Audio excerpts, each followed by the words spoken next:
Capítulo 13. Talim gesticulou com a mão e centenas de velas se acenderam. O que quer que Lucy tivesse dito sobre a magia drenada e desequilibrada devido à praga, obviamente não tinha afetado Talim tão drasticamente assim. Ou talvez ele fosse muito mais poderoso no início, se podia transformar os sentinelas em lobo sempre que desejava. O odor pungente de magia atingiu meus sentidos, mas mantive o queixo erguido. Quero dizer, até olhar para dentro. As palmas de minhas mãos começaram a suar quando observei o enorme e opulento escritório. Fileiras de livros em estantes nas paredes, como soldados de um exército silencioso, e sofás, escrivanias e tapetes refinados que se espalhavam pela sala. Mas fazia mais de uma semana que eu deixara minha família. Embora meu pai tivesse me dito para nunca retornar, embora a promessa para minha mãe tivesse cumprida, eu podia ao menos avisar que estava segura, relativamente segura, e avisá-los sobre a doença que varria Prítia e que um dia poderia atravessar a muralha. Havia apenas um método de passar as informações. E, infelizmente, essa opção atravessava tantos obstáculos quanto uma fuga física. Mas eu precisava tentar. Precisa de mais alguma coisa? Perguntou Talim e me assustei. Ele ainda estava atrás de mim. Não, falei, caminhando rapidamente para o escritório. Eu não conseguia pensar num poder casual que ele acabara de demonstrar. A indiferença graciosa com que dera vida a tantas chamas. Eu precisava me concentrar na tarefa diante de mim. Não era totalmente minha culpa que eu mal conseguisse ler. Antes da nossa queda, mamãe negligenciara muito a nossa educação. Não contratara uma governanta. E depois que a pobreza nos atingiu, e minhas irmãs mais velhas, que sabiam ler e escrever, declararam que a escola da aldeia estava abaixo de nós, elas não se deram ao trabalho de me ensinar. Eu conseguia ler o suficiente para me safar, o bastante para compor minhas letras, mas tão mal que mesmo assinar meu nome era vergonhoso. Era ruim o bastante que Talim soubesse. Eu pensaria em como entregar a carta a elas, quando tivesse terminada. Talvez eu pudesse implorar um favor a ele ou a Lucien, mas pedir que ele escrevesse seria muito humilhante. Eu podia ouvir as palavras, típica humana ignorante. E como Lucien parecia convencido de que eu viraria espiã assim que pudesse, ele sem dúvida queimaria a carta e qualquer outra que eu pudesse escrever depois. Então, precisaria aprender sozinha, se quisesse avisar minha família. Vou deixá-la sozinha, então, disse Talim, quando nosso silêncio se estendeu demais. Ficou excessivamente tenso. Não me movi até que ele tivesse fechado as portas, me deixando do lado de dentro. Meu coração pulsava pelo corpo, mas inspirei para me acalmar quando me aproximei de uma estante.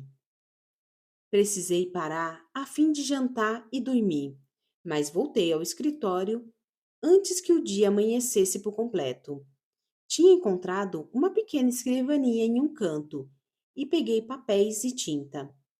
Meu dedo traçou uma linha no texto e sussurrei as palavras.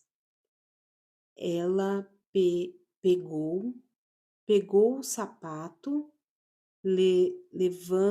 levantando do. Recostei na cadeira e pressionei as palmas da mão contra os olhos quando suspirei irregularmente. Quando já não tinha tanta vontade de arrancar os cabelos, peguei a pena e sublinhei a palavra lugar. Com a mão trêmula, fiz o melhor para copiar letra após letra, na crescente lista que eu mantinha ao lado do livro. Havia ao menos 40 palavras ali. As letras estavam mal escritas e quase ilegíveis. Eu pesquisaria a pronúncia depois. Fiquei de pé, precisando esticar as pernas, a coluna, ou apenas sair de perto daquela enorme lista de palavras que eu não sabia como pronunciar, e do calor permanente que agora aquecia meu rosto e o meu pescoço.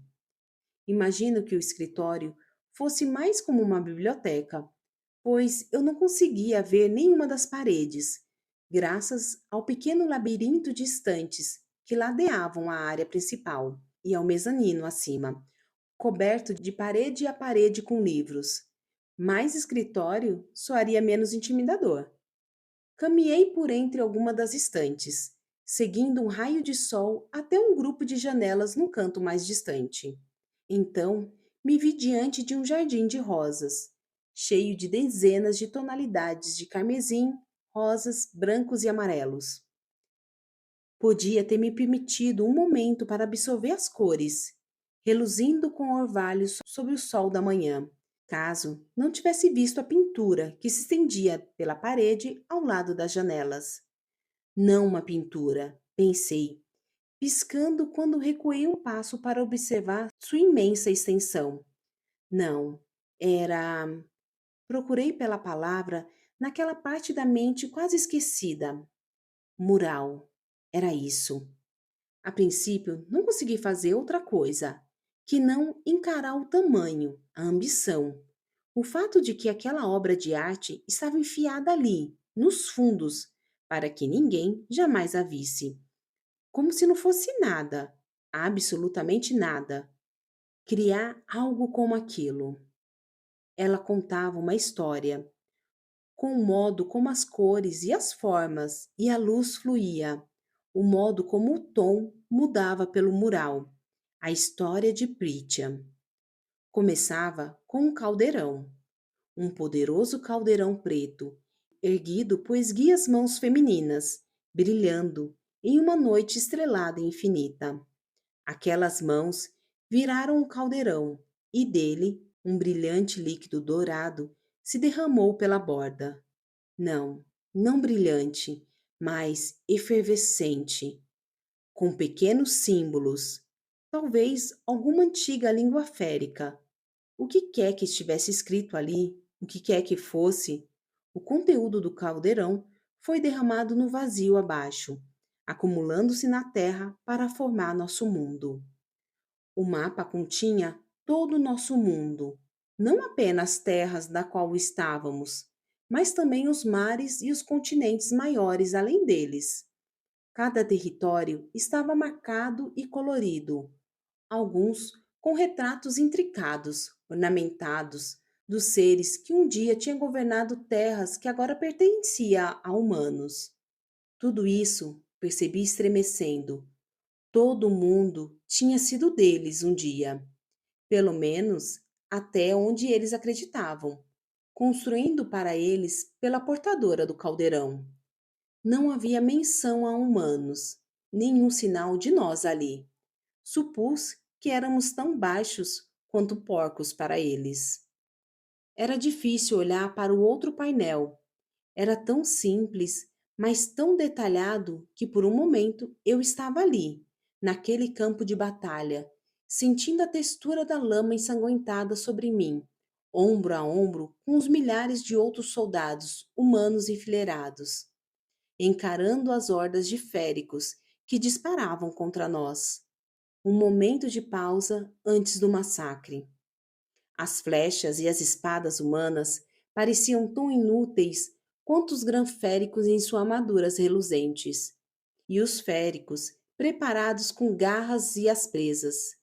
Eu sabia, sem que o outro painel explicitamente me mostrasse, que os humanos não tinham sobrevivido àquela batalha em especial. O borrão de preto no painel ao lado dele, manchado com um brilho vermelho, dizia tudo. Então, vi outro mapa, com um reino férico muito reduzido. Os territórios ao norte tinham sido cortados e divididos para abrir espaço para os granféricos, que tinham perdido as terras ao sul da muralha. Tudo ao norte da muralha ficou com eles. Tudo ao sul foi deixado, com um borrão de nada. Um mundo dizimado, esquecido, como se o pintor não quisesse se dar o trabalho de retratá-lo. Avaliei as diversas terras e os territórios agora entregue aos granféricos. Ainda era muito território, um poder tão monstruoso espalhado por todas as partes ao norte de nosso mundo. Eu sabia que eram governados por reis ou rainhas, ou conselheiros ou imperatrizes, mas jamais vi uma representação disso, do que tinham sido forçados a entregar ao sul, e do quanto as terras agora estavam amontoadas em comparação. Nossa terra, uma enorme ilha, tinha dado benefícios a Pritian em comparação, com a pequena pontinha inferior entregue a nós, miseráveis humanos. A maior parte do sacrifício tinha sido do território mais ao sul, entre os 7 territórios, um local retratado com açafrãos, ovelhas e rosas, terras da primavera. Eu me aproximei até conseguir enxergar o borrão escuro e feio que representava a muralha. Outro toque de desprezo do pintor. Nenhum limite no território humano, nada para indicar qualquer das cidades ou dos centros maiores. Mas encontrei a área aproximadamente onde estaria nossa aldeia e o bosque que a separava da muralha. Aqueles 2 dias de jornada pareciam tão pequenos, pequenos demais, em comparação com o poder que espreitava acima de nós. Tracei uma linha, meus dedos flutuando sob a pintura para cima, além da muralha, até essas terras, as terras da corte primaveril. De novo, nenhum limite, mas estava cheio de toque de primavera, árvores florescendo, tempestades inconstantes, animais jovens. Olhei para o norte e recuei de novo. As outras 6 cortes de Pritian ocupavam um retalho de território, outonal, estival e invernal. Eram fáceis de distinguir. Então, acima delas, 2 cores reluziam. A mais ao sul era de uma palheta mais suave e avermelhada, a corte crepuscular. Acima, um tom forte, amarelo e azul, estava a corte de Una. E acima dela, empoleirada em uma cadeia montanhosa, congelada de escuridão e estrelas, o amplo e imenso território da corte noturna. Havia coisas às sombras, entre as montanhas, pequenos olhos, dentes reluzindo. Era uma terra de beleza mortal. Os pelos em meus braços se arrepiaram. Eu poderia ter examinado os outros reinos do outro lado dos mares, que flanqueavam nossas terras, como o reino férico isolado ao oeste, que parecia ter saído sem perda territorial, e que ainda tinha sua própria lei, caso não tivesse olhado para o coração daquele lindo mapa vivo.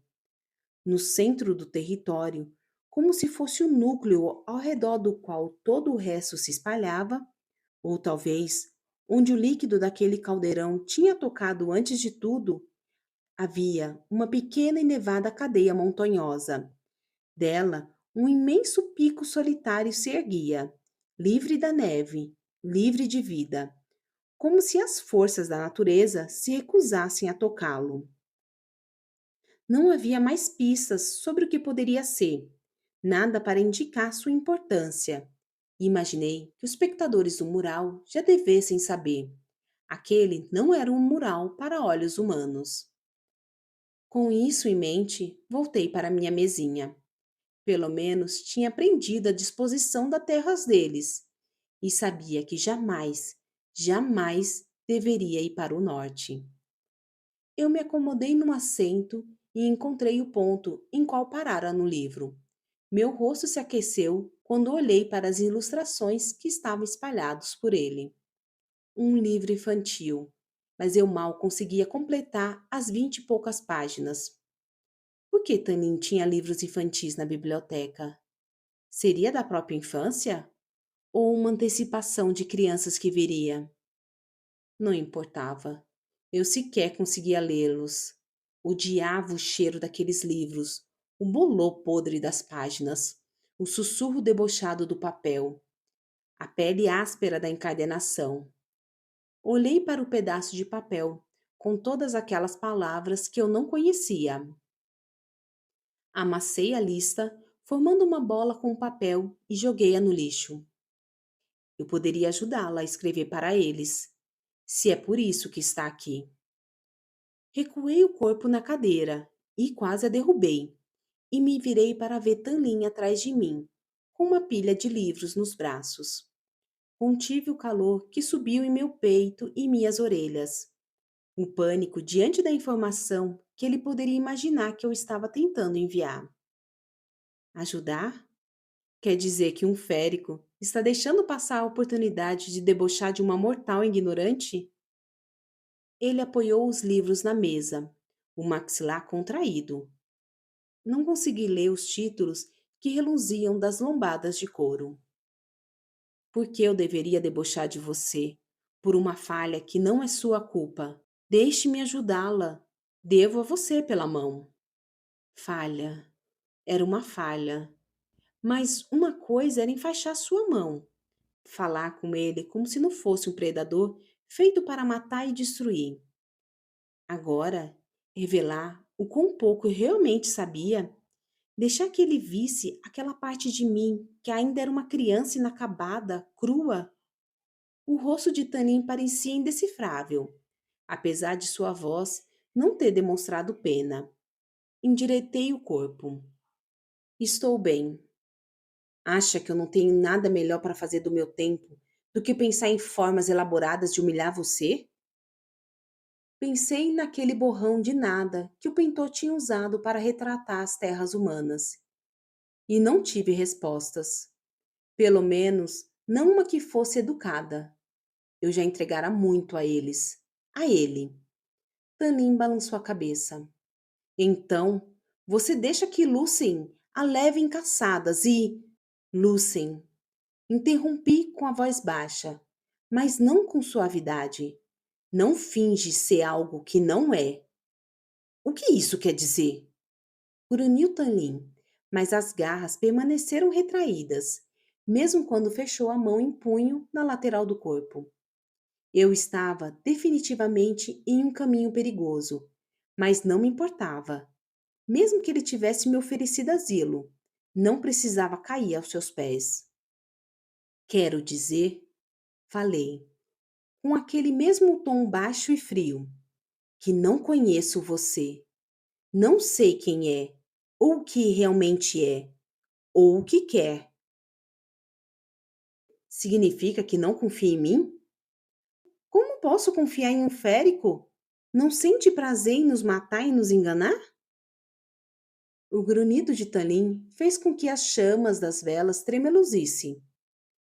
Você não é o que eu tinha em mente quando pensava numa humana. Acredite em mim. Eu quase conseguia sentir a ferida no fundo do peito, conforme ela se abria, e todas aquelas palavras terríveis e silenciosas disparavam para fora. Analfabeta, ignorante, medíocre, orgulhosa, fria. Todas ditas pela boca de Nesta, todas ecoando em minha cabeça com a voz de desprezo de minha irmã. Fechei os lábios com força. Tanin encolheu o corpo e ergueu levemente a mão, como se estivesse prestes a estendê-la para mim. Feire, começou Tanin, tão suavemente que eu apenas fiz que não com a cabeça e saí da sala. Ele não me impediu. Mas naquela tarde, quando fui buscar a lista amassada na lata de lixo, ela havia sumido e minha pilha de livros tinha sido revirada. Os títulos estavam fora da ordem. Provavelmente foram uma criada, assegurei a mim mesma, acalmando o aperto em meu peito. Deve ter sido apenas a Liz ou algum outro férico com máscara de pássaros, fazendo a limpeza. Eu não tinha escrito nada de incriminador. De maneira alguma, ele saberia que eu tentara avisar minha família. Duvidava que ele fosse me punir por aquilo, mas nossa conversa mais cedo tinha sido ruim o bastante. Mesmo assim, minhas mãos estavam trêmulas quando ocupei meu assento na pequena escrivaninha. e encontrei o ponto em que havia parado, no livro que tinha usado naquela manhã.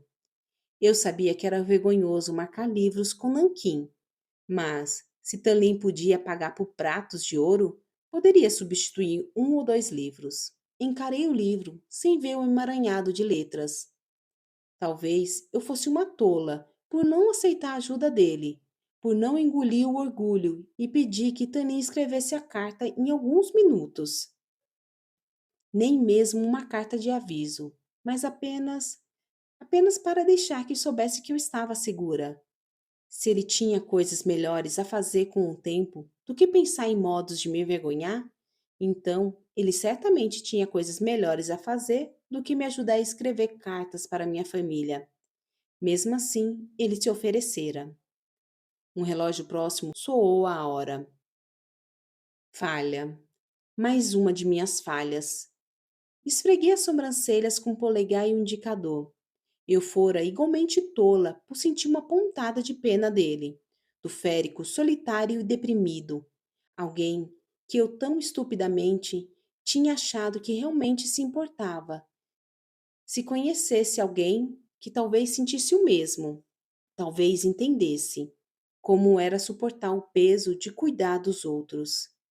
Eu deveria ter deixado que sua mão sangrasse naquela noite. Deveria ter sido mais esperta e não ter pensado que talvez houvesse alguém humano, férico ou o que fosse, que podia entender o que era minha vida, o que eu havia me tornado nos últimos anos. Um minuto se passou, depois outro. Féricos podia não sentir mentira, mas ele certamente omitia informação. Tanlin, Lucien e Alice tinham feito de tudo para não responder minhas perguntas específicas. Saber mais sobre a praga que os ameaçava, saber qualquer coisa sobre ela, de onde ela viera, o que mais poderia fazer e, principalmente, o que poderia fazer com os humanos. Valia o meu aprendizado. Se havia chance deles também possuírem algum conhecimento sobre a brecha esquecida naquela porcaria de tratado, se conhecesse alguma forma de pagar a dívida que eu devia e me devolver para minha família, para que eu pudesse avisá-las sobre a praga pessoalmente, eu precisava arriscar. 20 minutos depois, encontrei Lucy no quarto dele. Eu havia marcado no mapa onde ficava, em uma ala separada, no segundo andar, longe do meu. E depois de procurar nos lugares em que ele costumava estar, era o último lugar a procurar. Bati nas portas duplas pintadas de branco. Entre, humana. Ele provavelmente conseguia me detectar somente pelo padrão da minha respiração. Ou talvez aquele olho conseguia ver através da porta. Abri a porta devagar. O quarto era parecido com o meu em formato, mas estava decorado em tons de laranja, vermelho e dourado, com leves traços de verde e marrom. Era como estar em uma floresta no outono. Mas, enquanto meu quarto era todo suave e gracioso, o dele era marcado por aspereza. No lugar da linda mesa de café da manhã, ao lado da janela, uma mesa de trabalho surrada dominava o espaço, coberta com várias armas. Era ali que estava sentado, usando uma longa camisa branca e calças, os cabelos ruivos e soltos brilhando como fogo líquido.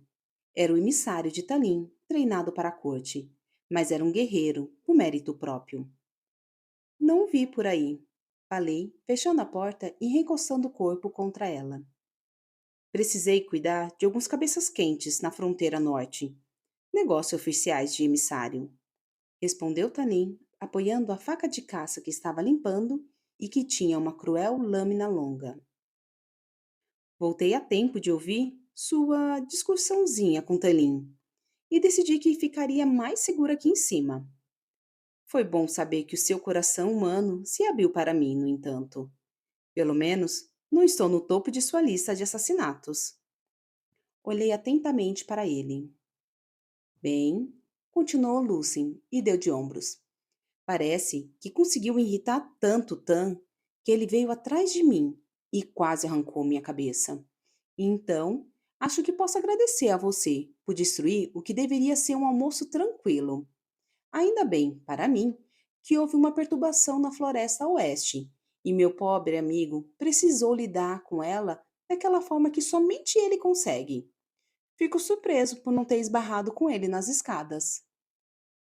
Agradeço aos deuses esquecidos por algumas pequenas graças.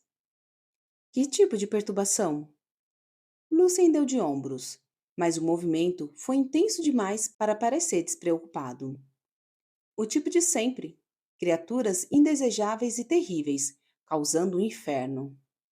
Que bom que Talim estava longe e não estava ali para me surpreender com o que eu planejava fazer. Outra pontada de sorte. Fico impressionada por ter me respondido isso. Falei tão casualmente quanto pude, pensando minhas palavras. Mas é uma pena que você não seja um Suriel, cuspindo qualquer informação que eu queira, se eu for esperto bastante para o aprisionar. Por um momento, Lucien piscou para mim. Então, sua boca se repuxou para o lado, e aquele olho de metal rangeu e se virou para mim. Suponho que não vai me dizer o que quer saber. Você tem os seus segredos e eu tenho os meus. Argumentei com cuidado. Não sabia dizer se ele tentaria me convencer do contrário, caso eu contasse a verdade. Mas se você fosse Surriel, acrescentei com uma lentidão deliberada, caso Lucien não tivesse me entendido. Como exatamente eu poderia prendê-lo? Lucien apoiou a faca e limpou as unhas. Por um momento, imaginei se ele sequer me contaria alguma coisa. Imaginei se correria para Talim e me delataria. Mas então ele respondeu: eu, provavelmente, teria uma fraqueza por jovens arvoredos de bétulas nos bosques do oeste e galinhas recém-abatidas. E provavelmente seria tão ganancioso a ponto de não reparar na armadilha de corda dupla montada ao redor do arvoredo para prender minhas pernas. Hum, não ousei indagar porque Lucien havia decidido ser tão prestativo. Ainda havia uma boa chance dele não se importar e me ver morta, mas eu arriscaria. Por algum motivo, prefiro você como granférico. Lucien deu um sorriso, mas a diversão durou pouco. Se eu fosse louco e burro bastante para ir atrás de um Suriel, também levaria um arco e uma flecha, e talvez uma faca, exatamente como essa.